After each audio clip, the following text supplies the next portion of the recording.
I'm sure a lot of people wish this was called The Dark Knight of Cups. Knight of Cups stars Christian Bale, Cate Blanchett, Natalie Portman, Wes Bentley, and a ton of other people. As well, it's directed by Terrence Malick, and it's definitely got the Malick touch.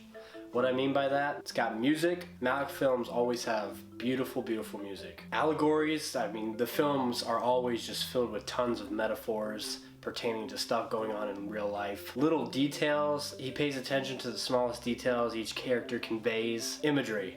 Some of the most fantastic cinematography and imagery in film are from Terrence Malick films. Characters. There's always developing characters, there's always in-depth characters that you really learn about. I can't think of anything else so kinky. There's a lot of sexual stuff always going on in Malick films. This film has had a long shelf life. It started pre-production in 2012. It took about 9 months for it to film, and it sat in editing, post-production for 2 years. I've been waiting for this film for a long time. And did it really live up to the hype? Christian Bale is an unhappy screenwriter. He lives in LA. He lives the lavish, luxurious life, and he's on a constant quest for love, for meaning. My extremely dumbed down synopsis for this movie: it's a man's search for purpose. Throughout his search for purpose, he's trying to find love as well.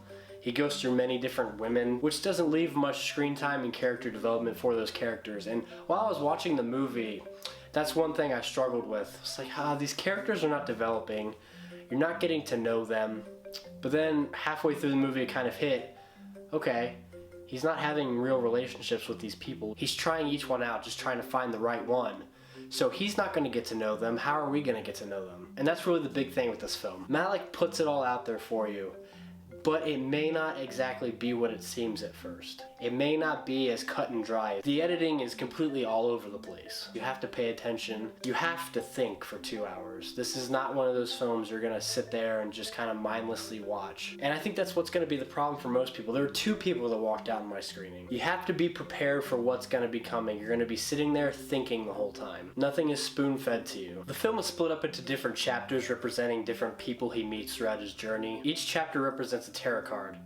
He's the Knight of Cups. Even if you're not too familiar with tarot cards, you might be able to figure out what each one means based on the character. Christian Bale was pretty stoic. That's probably based on, how his character is. He's lost. He's lost in the world. He's not sure where to go, what to do. He's unhappy. And it just goes to show when you have everything, you still may have nothing. If you go into this film knowing that you're gonna have to sit there, think, you're gonna have to be involved, you may enjoy this. It's not for everyone. This is one that will probably need a couple viewings, at least for myself. Like I said, it's not, at first it may seem like it's right to the point, but there's a lot lying underneath. That is my review of Knight of Cups. Let me know what you think if you've seen it. It's very limited in theaters. It's hard to find. If you enjoyed it, hated it, whatever. Thank you guys as always for watching, and I'll see you next time.